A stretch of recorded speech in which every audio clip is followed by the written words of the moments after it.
C'est non, parce que c'est l'argent qui compte. Pourquoi le noir ou l'arabe qui est cultivé va t'accepter un nuit? Parce que non seulement il a, laisse-moi parler, non seulement il a l'argent, mais il a la culture équivalente. Si tu es médecin, c'est évident que tu peux être noir comme la nuit, mais si tu es médecin, tu seras accepté à Neuilly. Notre ami là, notre ami Guy, c'est le niveau. Je te donne un exemple, Christophe Francancourt, il n'avait pas l'intellectuel, il s'est fait accepter dans tous les milieux. Non. C'est pas si, vrai. Il s'est fait accepter. C'est pas vrai. Il a réussi à aller aux États-Unis, il a réussi à arnaquer. Il a voulu venir au McDo, il s'est fait rejeter. C'est pas vrai. Alors qu'il n'avait pas. Tu peux écouter les autres. Oui. C'est faux. J'ai lu son bouquin. Moi aussi, j'ai lu son bouquin. Il s'est fait passer pour un neveu Rockefeller. Ça a marché 5 minutes. Après, ils ont vu qu'il était un escroc, c'est tout. Mais il a réussi quand même. Mais non, il n'a pas réussi, il les a arnaqués, c'était un voleur, c'est tout. Voilà. Il s'est fait avoir sur un moment, il a parlé sur les vins. Voilà. Il y avait une grande pointure des vins qui a dit, c'est bizarre ce qu'il dit, parce qu'il a fait une erreur et il l'a découvert comme ça. Parce que ces gens-là, comme ce type-là, ils regardent que l'apparence. Ah, mais il y en a un qui a dit, il est venu comme étant un spécialiste des vins. Il avait appris plein de choses, mais à un moment, sur un vin très rare, il a sorti une connerie. Ouais. Et il y a un mec qui a dit, mais c'est pas possible ce qu'il a dit. Et après, il a dit, mais c'est bizarre, ce gars-là, c'est un escroc. Par exemple, je vais vous donner un exemple. Dans un milieu, quand vous apportez un certain milieu, il y a des noms que vous connaissez. Le nom d'un tel qui est connu dans ce milieu-là. Si vous ne connaissez pas ces noms-là, vous n'êtes pas parti de ce milieu. Vous trahissez immédiatement. C'est des noms propres. Je connais Jacques Abron, maintenant je fais partie du milieu. De quel milieu? Mais non, pas sérieux. Oui, c'est des codes. Il y a des gens qu'on connaît, on sait que si on est dans un certain milieu, on a entendu parler de tel endroit, on a entendu parler de telle personne. Si ça n'a pas été le cas, ça veut dire qu'on n'appartient pas à ce milieu. Il y a des gens d'origine aristocrate.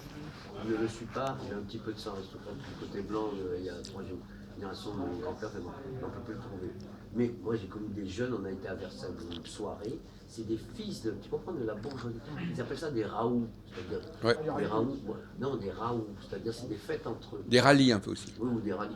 Mais non, mais des raouts aussi. Ça oui, des raouts. Ben non, nous on a été, parce qu'on était musiciens, ils nous ont acceptés antillais et sénégalais. On a joué pour eux, mais tu aurais vu la barème. Mais je savais très bien, moi, l'intelligence que j'ai, bien sûr que je peux parler avec n'importe qui, un riche ou un pauvre sans prétention. Mais j'ai bien vu que même s'ils étaient sympathiques, il y avait une... C'était pas le même milieu, c'est comme ça, il faut accepter.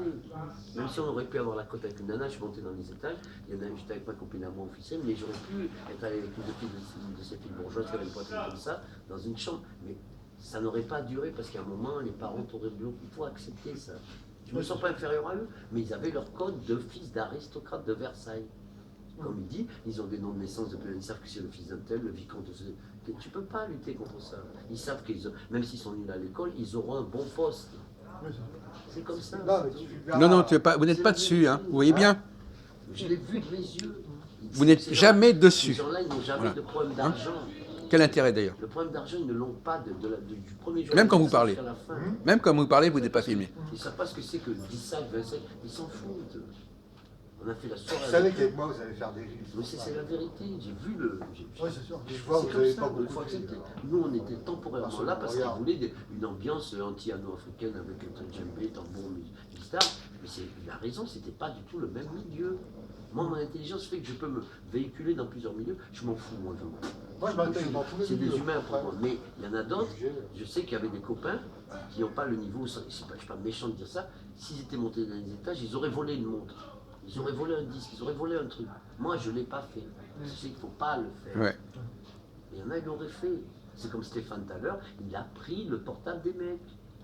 Après la bague, je l'ai vu, ça c'est petit. Il est en train de filmer. Non, il n'a rien pris. Si, mais on s'en branle, je m'en fous. Non, moi je l'avais pas vu prendre, mais je l'ai vu au sol. T'as rien vu. Mais moi, quand il me l'a tendu, le mec, il m'a dit, ouais, c'est ton non, je suis pas un voleur. Tu vas me redonner ton portable. Pas le faire, ça porte Je malheur. lui ai dit, pardon, Tu prends le portable de quelqu'un, c'est pas bon, il y a sa vie privée de temps. Ça, c'est le problème de Stéphane. Non, mais il y a un autre. Je voudrais. C'est pas méchant ce qu'il dit. Il est égal en tant qu'être humain, bon ou non, mais il est bloqué sur sa faute.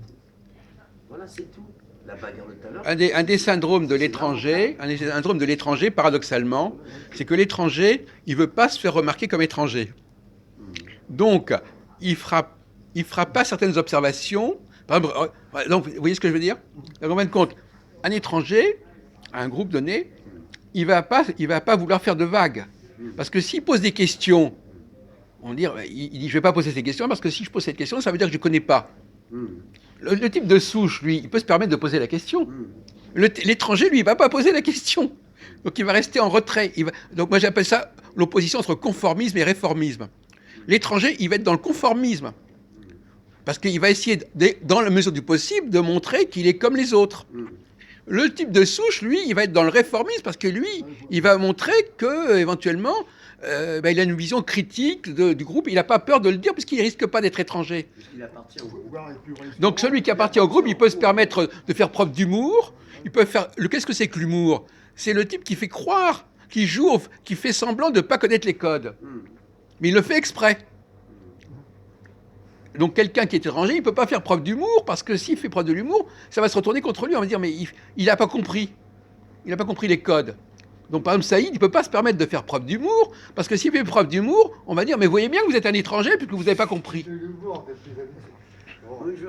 je vois ce qu'il dit. À moins que Je vois très bien ce qu'il dit. ce soit un peu pluraliste que le roi, c'est-à-dire de parler de conformité qui soit conforme. Oui, mais il va être pluraliste que le roi. Voilà, qui veut le Oui. renforcer. Mais il va vous dire justement, il va vous dire, bah justement, le cas de Valentin est intéressant. Il va dire, surtout, ne dites pas des choses qui n'ont pas déjà été dites. Et ça, c'est le comportement de l'étranger. Paradoxalement, l'étranger, il va vouloir que vous soyez soyez complètement dans le groupe. Parce que lui, il veut montrer qu'il est intégré. Il emploie le mot intégré. Je suis intégré dans le groupe, donc je dis comme le groupe. Je ne me fais pas remarquer. Or, celui qui fait partie du groupe, lui, il n'a pas besoin de donner ces gages-là. Lui, il peut permettre de se démarquer du groupe, parce que lui, personne ne conteste qu'il appartienne au groupe. Oui, il a déjà une donnée de base. Ah oui. Déjà, vous parlez à ma place, déjà, C'est un exemple. moi, dans ma tête, Prends pas je tout. suis Prends pas avec tout. vous, mais comme si je ne suis pas dans un groupe. Lui, il croit que c'est un On groupe. discute. Vous n'avez pas, d'abord, regardez encore, une fois de plus, excusez-moi de vous prendre votre exemple, une fois de plus, vous avez entendu le mot groupe, vous n'avez pas du tout suivi le raisonnement qu'on vient de tenir. Vous n'avez pas compris ce qu'on vient de dire. Vous n'avez pas compris ce qu'on vient de dire. Voilà, c'est aussi simple que Vous ça. n'avez pas compris aussi. Non, vous n'avez pas compris. Alors, veuillez nous dire de quoi on vient de parler depuis 5 minutes. Vous avez entendu un mot, vous n'avez pas compris. De manière générale, vous ne comprenez pas ce qu'on dit. Qu'est-ce que je comprends pas? Vous parlez à ma place. Je vous demande qu'est-ce qu'on vient de dire depuis 5 minutes. Je vous demande qu'est-ce qu'on vient de dire là. Là. Qu'est-ce que je viens de dire, moi? Maintenant, qu'est-ce que je viens de dire? J'ai compris tout ce que vous avez Alors répétez-le moi. Mais je ne vais pas répéter ce que vous Mais avez si, dit. parce que moi je dis que vous n'avez pas compris. Moi, je vous dis, je l'ai compris. Vous n'avez pas compris parce que votre. Pourquoi j'ai pas compris? Alors si vous n'avez pas compris, alors si vous avez compris, réagissez à ce que j'ai dit. J'ai pas besoin. Pourquoi je vais me justifier? Dans une conversation, ou bien vous avez compris et à ce moment-là vous réagissez. Si vous n'êtes pas d'accord, vous réagissez. Non, mais tout ça pour dire que. Mets pas ton orgueil là-dedans, J'ai c'est pas- ça. C'est un abrutisme. Non, ne dis pas des gros mots. Ne dis pas des gros mots. Ça sert, Chut, ça. t'as pas- Attendez, excusez-moi parce que votre voix porte pas tellement, si en plus. C'est ça par rapport à l'auditoire. Mais Attends, laisse-le parler. Mais je le défends. Ne couvrez pas la voix de Mathias. bon, c'est vrai que. Ça n'a aucune où, importance. malheureusement, Tu restes toi-même. l'étranger ne va pas être accepté tout de suite. Ça, c'est- Non mais il va en plus que j'ai expliqué, il va en plus ne pas chercher à se faire remarquer. Voilà. Hein. C'est ça qui. Le paradoxe, c'est que l'étranger, il se caractérise par le fait qu'il ne cherche pas à se remarquer. Parce qu'il a trop peur de se faire remarquer sans le vouloir, donc il ne va pas aller au-devant pour se faire remarquer. Profil bas. Donc paradoxalement, ceux qui se font le plus remarquer dans un groupe, ce sont ceux qui appartiennent le plus au groupe. Parce que justement, ils peuvent se permettre de se démarquer du groupe. Et celui qui appartient le moins au groupe, c'est celui qui va essayer de se faire, d'avoir le profil bas. C'est un paradoxe, vous êtes d'accord, c'est un paradoxe. Il fallait le signaler. Donc contrairement à ce qu'on croit, justement, plus le type dit, mais moi je dis que ce que dit tout le monde, eh ben s'il fait ça, c'est que justement, il est étranger. On va prendre un exemple, mai 68. Tous les leaders, Alain Gesmar, Daniel Cohn-Bendit, Alain Krivine, c'est des mecs, c'est des étudiants. Ils contestent le système, mais ils sont d'un milieu bourgeois. C'est pas des pauvres qui ont été les leaders. Et c'est pour ça que il y a la photo célèbre où tu vois le CRS qui regarde Daniel Cohn-Bendit de haut, là, devant la Sorbonne. Il pourrait lui mettre un coup de matraque sur sa gueule. Et puis tu as Cohn-Bendit, c'est une photo qui a fait le tour du monde entier. Il le regarde avec un petit sourire. Mais il ne le fera pas. Parce que les gens ne savent pas ça. Mais il fait partie de la bourgeoisie relativement aisée, hein, à la fois intellectuelle et paysanne. Il faut savoir que son frère, il a plusieurs fermes dans le Midi. C'est pas des pauvres, les Cohn-Bendit. C'est pas des pauvres du tout. Et ils ont une branche aussi en Allemagne. C'est pour ça qu'il a pu se permettre d'être le leader. On pourrait dire il est juif, donc il est étranger, mais non. Les juifs sont là depuis très longtemps en France. Ils sont français qu'on le veut. Pas lui en l'occurrence.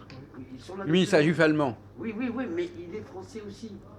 Il a les deux. Donc, c'est pour ça qu'il a pu se permettre de s'affirmer, parce qu'en fait, Il a raison là-dessus. Il fait partie du groupe.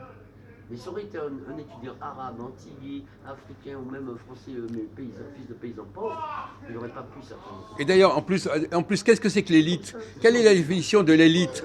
Les- Ça veut dire beaucoup de choses. Ils étaient dans le groupe. Ils contestaient De Gaulle, mais ils étaient acceptés. Par la bourgeoisie parce qu'ils Qu'est-ce étaient- que c'est que l'élite, Jean-Paul? Qu'est-ce que c'est que l'élite? L'élite, C'est une fausse c'est révolution. la partie de la population qui Il y a jamais est eu 68, c'est à l'avant-garde du groupe. de la blague. Et donc, quelque part, qui est en décalage par rapport au groupe. L'élite, elle est en décalage par rapport au groupe. Il n'y a aucun de nous qui est dans l'élite. Mais ouais, on parle pas de ça, on parle en général. Putain, ça y est, il essaie de comprendre. Je On sais, en évoque général. des concepts. Mais lui, il n'a rien à voir de l'élite. Mais on parle pas de ça, on évoque Merci, des concepts merci. de fonctionnement de Ça groupe. n'a rien à voir de l'élite. Ah putain, mais c'est ça y est, c'est Euh, pas si. possible, ça. On ne peut pas comprendre ça. On parle de on est en train de parler sur comment fonctionnent des groupes. si tu veux. Et qu'est-ce que c'est que la notion d'être étranger à un groupe? C'est pas ni toi ni moi, on parle en général. Prends pas tout pour toi.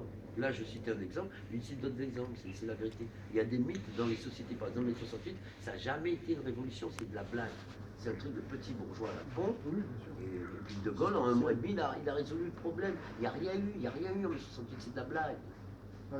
Mais enfin, soyez réalistes. Pourquoi ça n'a pas marché entre les étudiants et les ouvriers, la jonction? Parce qu'ils ne sont pas du même milieu. Les ouvriers étaient étrangers au monde de la fac et inversement. Dans le mythe, ouais, machin, ils auraient pris le pouvoir et tout, c'est des conneries. Et t'en fais pas que les élites, ils le savaient, De Gaulle, ça, ils savaient que ça ne marcherait pas. Un mois et demi, ça a été résolu. Après, 50 ans, on vient te dire, oui, les 68 tard, ils ont changé la société française. Ils n'ont rien changé du tout. Oui, c'est sûr. Ils ont pris la place parce que déjà, c'était les fils d'eux. Serge July, il est le patron de Libération. Il n'est pas de gauche, c'est de la blague. Il gagnait plein de fric. Bien sûr qu'il fait dire, oh, je suis de gauche et tout. T'en fais pas que les Rothschild, quand il a fallu racheter Libération, ils l'ont racheté. Et Serge July, il a fermé sa gueule, il a accepté que le journal soit racheté. Donc tout ça, c'est du cinéma. C'est une comédie, c'est des fonctionnements de groupe, c'est tout. Oui, c'est une comédie dell'arte. Hein, Et c'est tout, voilà, c'est tout. Il a raison, les groupes fonctionnent de telle manière. Et si tu es étranger au groupe, tu fermes ta gueule, tu fais le caméra.